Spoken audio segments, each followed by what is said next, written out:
Okay, so once you've got your 3-ball cascade fairly consistent, if you can do between 6 and 10 tosses without a problem, that's when you're going to want to start practicing or learning 2 and 1 hand tosses.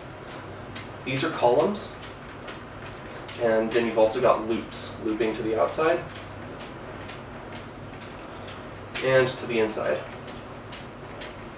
And of course you're going to want to practice this in both hands, unlike the cascade which uses both hands. Since you're doing 2 in 1 hand, you have to, I really recommend, not that I did, but you should spend as much time practicing these tricks in each hand. My left hand is notably not as developed as my right, and I really should attend to that sometime pretty soon.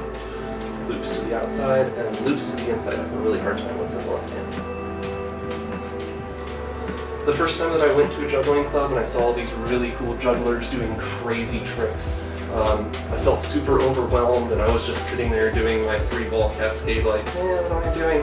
And someone came over and told me to do columns in each hand and to do loops, and just because he told me to, and I know he's the expert, that's what I did. But I felt like a moron because of course I could only do this like 2 or 3 times before dropping, and it seems like such a simple pattern, you can't even really call it a trick. You're not going to really impress anyone by doing this. It's like a drill.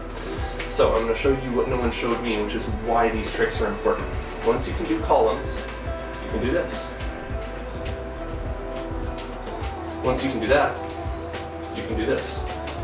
The factory, which I still think is one of the coolest tricks ever.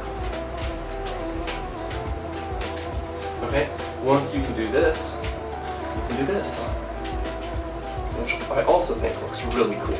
And you'll notice in both of these tricks, one hand is just moving around. You're just doing 2 in 1 hand, and the other hand is making shapes.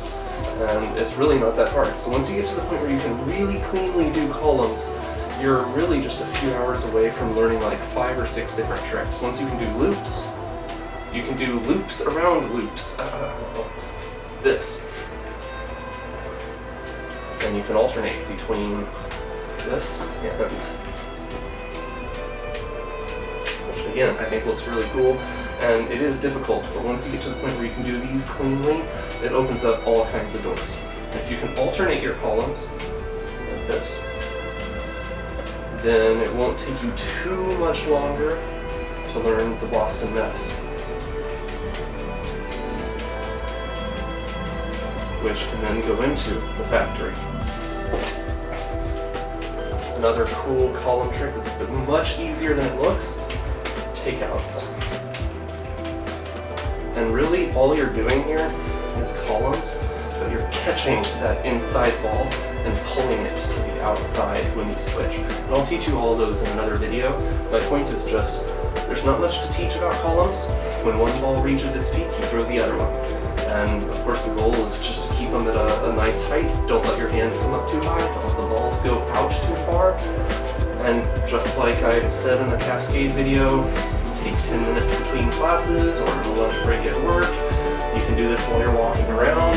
That's what I did. More than the cascade, these are those tricks where while you're watching TV or doing something else, it's a really brainless, not particularly fun activity to practice, but it's fundamental to so many other things.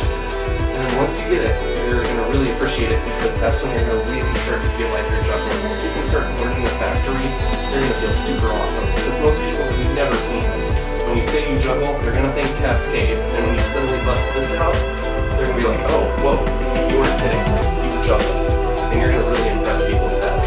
So, if you haven't mastered the cascade yet, that's a good time to start learning this. And you can do like 10 cascade classes, but it isn't perfect.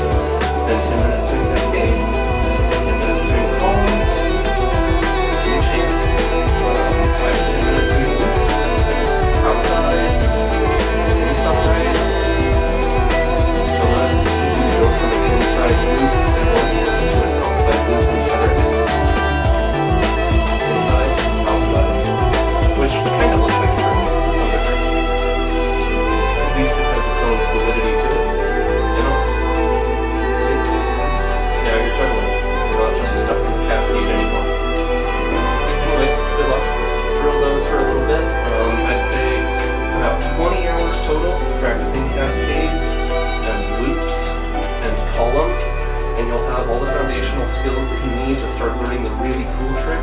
20 hours might sound like a lot, but an hour a day, that's 3 weeks. In less than a month, you'll have all the foundational skills that you need to start learning intermediate patterns. And I'm telling you, those intermediate patterns, you won't need to drill them very long because you already have the foundational moves to set them up. So then it's only going to take you like an hour to learn cool stuff like this. And then you're going to really feel like a badass. Good luck.